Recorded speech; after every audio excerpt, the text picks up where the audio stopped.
ನಮಸ್ತೆ ಕರ್ನಾಟಕ. ಎಲ್ಲ ಹೇಗಿದ್ದೀರಿ? ಚೆನ್ನಾಗಿದ್ದೀರಿ ರಾಯರ ದಯದಿಂದ ಅಂತ ನಂಬಿದ್ದೀನಿ. ಹಾಗೆ ತಾಯಿ ಮಂಚಾಲಮ್ಮನನ್ನು, ತಾಯಿ ಮಾರಿಕಾಂಬೆಯನ್ನು, ನನ್ನ ಆರಾಧ್ಯರನ್ನು ಸ್ಮರಣೆ ಮಾಡ್ತಾ ಇವತ್ತು ನಾನು ನಿಮ್ಮ ಮುಂದೆ ಬಂದಿದ್ದೇನೆ. ನನ್ನ ಕಾರ್ಯಕ್ರಮಕ್ಕೆ ತಮಗೆಲ್ಲರಿಗೂ ಸ್ವಾಗತವನ್ನು ಬಯಸ್ತಾ ಇದ್ದೀನಿ. ಹಾಗಾದರೆ ಇವತ್ತು ನಾನು ತಂದಿರುವಂಥ ರಾಯರ ಪವಾಡ ಹೇಗಿದೆ, ಎಲ್ಲಾಯಿತು, ಯಾರ ಮನೆಯಲ್ಲಾಯಿತು ಅನ್ನೋದ್ರ ಬಗ್ಗೆ ನಾನು ತಿಳಿಸ್ತಾ ಇದ್ದೀನಿ. ರಾಯರ ಹುಟ್ಟುಹಬ್ಬದ ದಿನ ಎಲ್ಲರೂ ಮಾಮೂಲಾಗಿ ಒಳ್ಳೆ ವಿಜೃಂಭಣೆಯಿಂದ ಖುಷಿಯಾಗಿ ಮನೆಯ ಹಬ್ಬವನ್ನು ಆಚರಿಸಿದ ಹಾಗೆ ರಾಯರ ಹುಟ್ಟದ ಹಬ್ಬವನ್ನು ಎಲ್ಲರೂ ಆಚರಿಸಿದ್ದೀರಿ. ಹಾಗೆಯೇ ನಾನು ಸಹಿತ ಹಬ್ಬವನ್ನು ಆಚರಿಸಿದ್ದೀನಿ. ಸಿಂಪಲ್ಲಾಗಿ ಮಾಡಿದರೂ ಸಹಿತ ನನಗೆ ಅದು ತುಂಬ ಚೆನ್ನಾಗಿ ನಾನು ಮಾಡಿದ್ದೀನಿ ಅನ್ನೋ ನನ್ನ ಆತ್ಮತೃಪ್ತಿ ಇದೆ. ಆತ್ಮತೃಪ್ತಿಗೆ ತಕ್ಕಂತೆ ನಾನು ಪೂಜೆಯನ್ನು ಮಾಡಿದ್ದೆ. ಆದರೆ ಆವತ್ತು ನಾನು ಅವಲಕ್ಕಿ ಪ್ರಸಾದವನ್ನು ಮಾಡಿದ್ದೆ. ಅವಲಕ್ಕಿ ಪ್ರಸಾದವನ್ನು ನಾನು ತಗೊಂಡು ಸೀದಾ ಸ್ಕೂಲಿಗೆ ಹೋಗ್ತೀನಿ.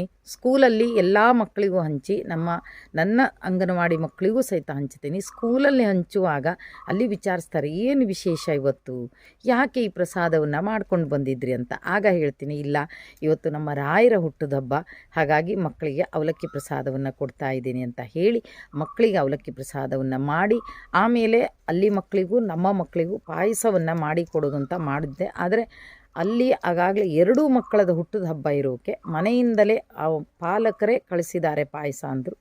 ಆಗ ನಾನೇನು ಮಾಡ್ತೀನಿ, ನನ್ನ ಮಕ್ಕಳಿಗೆ ಮಾತ್ರ ಪಾಯಸವನ್ನು ಮಾಡಿ ಆವತ್ತು ರಾಯರ ಹುಟ್ಟುಹಬ್ಬ ಅಂತ ಆಚರಣೆಯನ್ನು ಮಾಡ್ತೀವಿ. ಹಾಗೆ ಅಲ್ಲಿ ಸಾಧಾರಣ 3 ಗಂಟೆಗೆ ಮೋಡ ಆಗುತ್ತೆ, ಸಿಡಿಲು ಗುಡುಗಳು ಶುರು ಆಗುತ್ತೆ. ಕರೆಕ್ಟ್ 4 ಗಂಟೆಗೆ ಮಳೆ ಬೀಳುತ್ತೆ.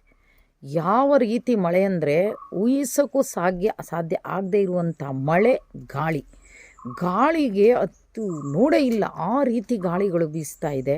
ನಾವು ಅಲ್ಲಿಂದ ಮನೆ 4:45ಗೆ ಮಳೆ ಬಿಡುತ್ತೆ. ಆಗ 4:45ಗೆ ನಾನು ಅಲ್ಲಿಂದ ಹೊರಡ್ತೀನಿ. ಸಾಧಾರಣ ಮಳೆ ಬೀಳ್ತಾ ಇದೆ ಅಷ್ಟೊತ್ತಿಗೆ. ನಾನು ಹೋಗ್ತೀನಿ ಅಂತ ನಮ್ಮ ಟೀಚರಿಗೆ ಹೇಳ್ತೀನಿ.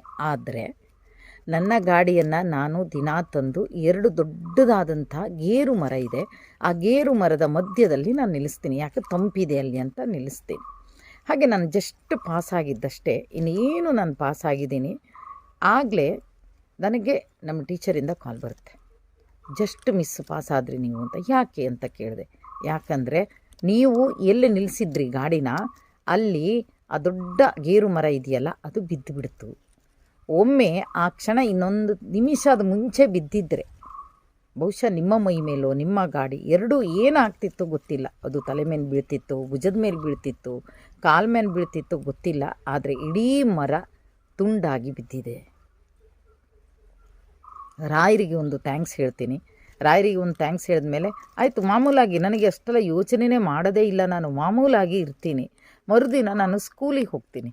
ಸ್ಕೂಲಿಗೆ ಹೋದಾಗ ಅಲ್ಲಿ ಹೆಡ್ ಮಾಸ್ಟರ್ ಕರೆದು ನನ್ನನ್ನು ಹೇಳ್ತಾರೆ, ನಿನ್ನೆ ನೀವು ಮಾಡಿರುವಂತಹ ಪೂಜೆ ರಾಯರ ಪೂಜೆ ತಾನೆ, ರಾಯರ ಹುಟ್ಟದ ಹಬ್ಬ ಅಲ್ವಾ? ಹೌದು, ನಾನು ಮಾಡಿರುವಂಥದ್ದು ರಾಯರದ ಹುಟ್ಟದ ಹಬ್ಬ ಸರ್ ನಾನು ಅಂದೆ. ಆಗ ನಿನ್ನೆ ಒಬ್ಬರು ಅಧ್ಯಕ್ಷರು ಬಂದಿದ್ದರು. ನಾನು ಆವಾಗಲೇ ಏನು ಹೇಳಿದೆ ಗೊತ್ತಾ, ಅವರು ರಾಯರ ಹುಟ್ಟದ ಹಬ್ಬ ಅಂತ ಮಕ್ಕಳಿಗೆಲ್ಲರಿಗೂ ಪ್ರಸಾದವನ್ನು ಹಂಚಿದ್ರು. ಆ ಪೂಜೆಯ ಫಲ ಇವತ್ತೇ ತೋರಿಸ್ತು ಅವರಿಗೆ ಅಂತ. ಯಾಕೆ ಸರ್, ಏನಾಯಿತು ಅಂತ ಕೇಳಿದೆ. ಗೊತ್ತೇ ಆಗಿಲ್ವಾ ನಿಮಗೆ? ನೀವು ಇವತ್ತು ಪೂಜೆ ಮಾಡಿದ ಫಲ ನಿಮಗೆ ಸಿಕ್ಕಿದ್ದು ಒಂದೇ ಒಂದು ನಿಮಿಷ ಹೆಚ್ಚು ಕಡಿಮೆ ಆಗಿದ್ರು ಸಹಿತ ಇಡೀ ಆ ದೊಡ್ಡದಾದ ಮರ ಏನಾಗ್ತಿತ್ತು, ನಿಮ್ಮ ಮೇಲೆ, ನಿಮ್ಮ ಬೈಕ್ ಮೇಲೆ ಬೀಳ್ತಿತ್ತು. ಯಾಕಂದರೆ 1 ನಿಮಿಷದ ಮುಂಚೆ ನೀವು ಗಾಡಿಯನ್ನು ತೆಗೆದಿದ್ರಿ. ಆದರೆ ಇವತ್ತು ಅಷ್ಟರಲ್ಲಿ ನೀವು ಅಪಾಯಲ್ಲಿ ಪಾರಾಗಿದ್ದೀರಿ ಅಂತಾದರೆ ಅದು ನೀವು ಮಾಡಿರುವಂಥ ರಾಯರ ಪೂಜಾ ಫಲ ಅವತ್ತೇ ನಿಮಗೆ ರಾಯರು ಕೊಟ್ಟರು. ರಾಯರು ತೃಪ್ತಿಯಿಂದ ಇದ್ದರು, ಖುಷಿಯಾಗಿದೆ ರಾಯರಿಗೆ. ನೀವು ಮಕ್ಕಳಿಗೆ ಏನು ಪ್ರಸಾದ ಹಂಚಿದ್ದೀರಿ ಅದು ನಿಮ್ಮ ರಾಯರಿಗೆ ಖುಷಿಯಾಗಿ ನಿಮ್ಮನ್ನು ಆಪತ್ತಿನಿಂದ ಕಾಪಾಡಿದ್ರು ಅಂದರು. ನನಗೆ ನಿಜ ಆಶ್ಚರ್ಯ ಆಗೋಯ್ತು. ಇದೇನಪ್ಪ ದೇವ್ರೆ, ಹೌದಲ್ವಾ? ಆಗ ನೆನ್ಪು ಮಾಡ್ತೀನಿ, ಅಯ್ಯೋಯ್ಯೋ ರಾಯರೇ, ರಾಯರೇ ನನ್ನನ್ನು ಕಾಪಾಡಿಬಿಟ್ಟಿದ್ರಿ ನೀವು, ನಾನು ಬರೀ ಒಂದು ಥ್ಯಾಂಕ್ಸ್ ಹೇಳಿಬಿಟ್ನಲ್ಲ ತಂದೆ ಅಂತ. ಆವತ್ತಿಡೀ ನಾನು ರಾಯರಿಗೆ ಪ್ರತಿ ಕ್ಷಣಕ್ಕೂ ರಾಯರೇ ನನ್ನನ್ನು ಅಪಾಯದಿಂದ ಕಾಪಾಡಿದ್ರಿ, ಥ್ಯಾಂಕ್ಸ್ ರಾಯರೇ, ಥ್ಯಾಂಕ್ಸ್ ರಾಯರೇ, ಥ್ಯಾಂಕ್ಸ್. ಅಯ್ಯೋ ರಾಯರೇ, ಎಂಥ ಪವಾಡ ರಾಯರೇ ಅಂತ ನನ್ನ ಮನಸ್ಸು ಆವತ್ತಿಡೀ ತುಂಬ ಹೋಗ್ಬಿಟ್ಟಿದೆ. ಬಹುಶಃ ಇನ್ನೊಂದು ಹುಟ್ಟದ ಹಬ್ಬ ರಾಯರದ್ದು ಬಂದಾಗಲೂ ನನಗಿದು ನೆನಪಿರುವಂಥ ವಿಷಯ. ಎಂಥ ಪವಾಡ ಮಾಡಿದ್ರು ನೋಡಿ ರಾಯರು. ಅಲ್ವಾ? ಎಲ್ಲರೂ ಅಲ್ಲಿ ಹೇಳ್ತಾರೆ, ಜಸ್ಟ್ ಮಿಸ್ ಆಗಿಬಿಟ್ರಿ ನೀವು, ಇಲ್ಲ ಅಂದ್ರೆ ಅದು ಒಂದು ನಿಮಿಷ ನೀವು ಅಲ್ಲೇ ನಿಂತುಬಿಟ್ಟಿದ್ರೆ ನಿಮ್ಮ ಮೈ ಮೇಲೆ ಬಿದ್ದು ನೀವು ಹಿಂಗೆ ಪಾಸ್ ಆಗಿದ್ರಿ, ಹಂಗೆ ಮರ ಮುರುಕ ಬಿದ್ದಿದೆ ಅಂತ. ಅಯ್ಯಪ್ಪ ರಾಯರೇ ನನ್ನಪ್ಪ, ಅದಕ್ಕೆ ನಾನು ಹೇಳೋದು, ರಾಯರಿಗೆ ನೀವು ಯಾವ ರೀತಿ ಪೂಜೆಯನ್ನು ಮಾಡಿದರೂ ಸಹಿತ ಅಲ್ಲಿ ರಾಯರು ಕೇಳೋದು ಭಕ್ತಿ ಪ್ರೀತಿ ಒಂದೇ. ನಮಗೆ ಖುಷಿ ಆಗುತ್ತೆ, ನಾವು ಹೆಂಗೆ ಬೇಕಾದರೂ ಪೂಜೆ ಮಾಡ್ಬೋದು, ಸಿಂಪಲ್ಲಾಗಿ ಮಾಡ್ಬೋದು. ಇಲ್ಲ ನಾವು ತುಂಬ ಹೂಗಳನ್ನು ತಂದು ಪೂಜೆ ಮಾಡ್ಬೋದು, ನಮೂನಿ ನೈವೇದ್ಯವನ್ನು ಮಾಡಿ ಪೂಜೆ ಮಾಡ್ಬೋದು. ಆದರೆ ಆ ಪೂಜಾ ಪ್ರಸಾದ ಮತ್ತೊಬ್ಬರಿಗೆ ಕೊಡಲೇಬೇಕು. ಆ ಮತ್ತೊಬ್ಬರು ಖುಷಿಯಾಗಿ ತಿಂತಾರೆ ನೋಡಿ, ಆ ಪ್ರಸಾದದ ಫಲ ನಮಗೆ ರಾಯರು ಕೊಡ್ತಾರೆ ಅನ್ನೋದು ನನ್ನ ಜೀವನದಲ್ಲಿ ರಾಯರ ಹುಟ್ಟು ಹಬ್ಬದ ದಿವಸ ನಡೆದಂಥ ಪವಾಡವೇ ತೋರಿಸ್ಕೊಡ್ತಾ ಇದೆ. ಹಾಗೆ ಎಲ್ಲರೂ ಯಾರು ಅಂಜಬೇಡಿ, ಯಾರು ಹೆದರಬೇಡಿ, ರಾಯರಿದ್ದಾರೆ ನಮ್ಮ ಜೊತೆಗೆ.